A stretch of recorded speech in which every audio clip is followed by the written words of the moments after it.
এক অন্ধকার রাত্রিতে সারা কলকাতা যখন নিদ্রামগ্ন, তখন এই মানুষগুলোকে আলোর পথ দেখাতে আপনি একাই হেঁটে চলেছিলেন অন্ধকারের দিকে, একটু আলো আনবেন বলে।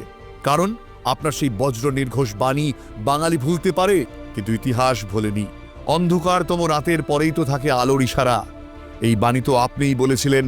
আপনিই তো সেই রাঙা সূর্যের প্রভাত আনবার জন্য ছুটে গিয়েছিলেন নিজের সমস্ত বিপদকে তুচ্ছ করে অনিশ্চয়তার দিকে।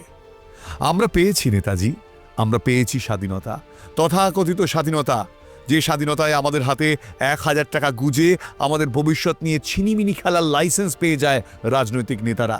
যে স্বাধীনতায় প্রতিদিন রাজনৈতিক নেতাদের তল্পিবাহকরা আমাদের লাঠি মেরে যায়।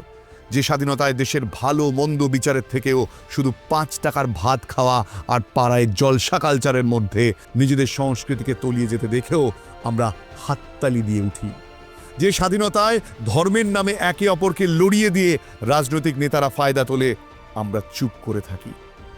সেই স্বাধীনতা আমরা পেয়েছি, আমরা গর্বিত তাই। আমরা আপনাকে চাইনি নেতাজি, তাও আপনি আমাদের ঘৃণা করেননি। আপনি আমাদের ভালোবেসেছেন, এই দেশটাকে ভালোবেসেছেন। কি পেয়েছেন তার বদলে? পেয়েছেন উপেক্ষা, পেয়েছেন এই দেশের রাজনৈতিক নেতা থেকে এই দেশের মানুষের চরমতম লাঞ্ছনা, পেয়েছেন ঘৃণা। এই দেশের বড় বড় ঐতিহাসিকরা নিজেদেরকে আঁতেল বুদ্ধিজীবী সাজানোর জন্য আপনার জন্য ইতিহাস বইয়ের পাতায় একটা লাইনও খরচ করেনি। আপনি যদি সম্পূর্ণ ভিডিওটি দেখতে চান তাহলে ইউটিউবে গিয়ে I am Bose channel search করে সাবস্ক্রাইব করে নিন।